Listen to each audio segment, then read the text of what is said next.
So good morning mga sir.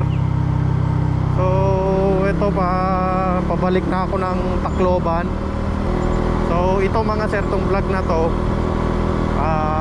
Bohol to Tacloban ride. So magiging ruta ko mga sir, mula Dawis, nag-jump off ako ng 4:40. Ngayon on the way ako papuntang Ubay mga sir, Ubay Port. Then after ko dumating ng Ubay Port mga sir, sasakay naman ako ng Roro patawid ng Ilongos o pwedeng Maasin, basta patawid mga sir ng Leyte. Then doon ako mag-start ng ride na mula sa Leyte hanggang Tacloban mga sir. So sige mga sir, enjoy viewing.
2,000 years later.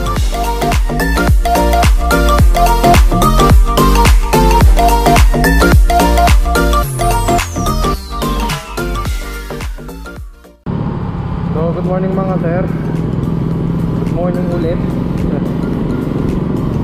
So, ngayon nandito na ako mga sir sa Ilongos. So, ito yung mahaba-habang biyahe pa puntang Tacloban.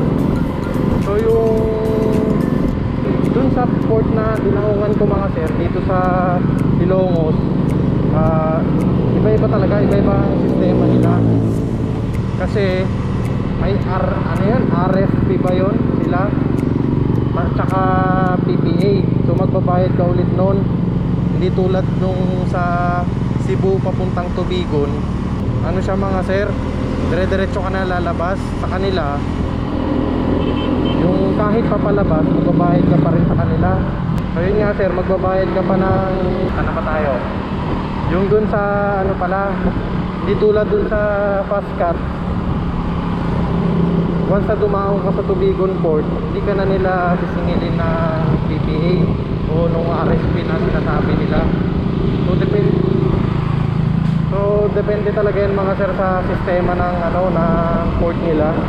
Same requirements pa rin naman mga sir, ORCR tsaka driver's license. Yung sa yung Ubay to Ilongos, yung Ubay to Ilongos mga sir, tumagal ng almost 2 hours and 30 minutes. Pero yung iba 2 hours lang, andun ka na eh. Vice versa yun mga sir. Ang naging problema kasi maulan tapos maalon. Hindi ko na rin na-vlog yung pagbaba ko. Tapos yung biyahe ko Dawis to Ubay, nakuha ko siya na 2 hours sarado. Medyo ako noon, nagbagal ako sa may part ng Trinidad.